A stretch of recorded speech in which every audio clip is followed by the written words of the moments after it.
gather my thoughts after a rocky night's sleep that it felt a bit like being forced to run a marathon while under the influence of mushrooms and a tranquilizer.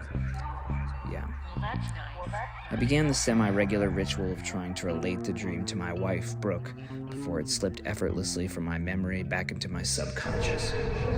As I tried to put it into words, I still hadn't yet processed the dream, and as they rolled off my tongue, I had barely a vague idea of what they meant. In the dream, I was by myself at an indie film festival in Austin where my short film was being screened.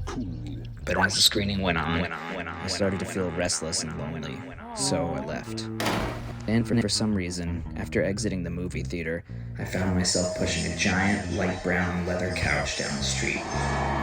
Before I knew it, I came to a big arched wooden bridge that was falling apart and had huge chunks of it missing.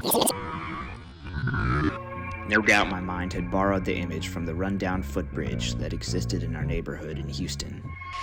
There's no way I was getting the Massive couch that I was absurdly schlepping through the city over that bridge, so I decided to. Soon I found myself pushing the couch through a university campus that closely resembled the one that Brooke had taught at for 2.5 years in the beautiful but remote desert of southern Utah. Surrounded by dignified-looking college professors and faculty, I suddenly felt embarrassed and out of place, so I kept moving. Next, I found myself still lugging the damn couch in the halls of a high school. Not necessarily my old high school, but I did recognize an old friend who looked just like he did back then. He had long hair and the disheveled appearance that a lot of us punk metalhead kids had worn with a sense of pride and identity. The hallway was chaotic, awash with students. And very soon I felt the need to exit the building. But I was unable to push the hulking piece of furniture out the front doors of the school, which was blocked by a narrow turnstile gate, similar to the ones I had used often while riding the metro when I lived in the DC area. Back in my 20s. Then I woke up, confronted with the choice of whether or not I should bother with trying to decipher this bizarre dream.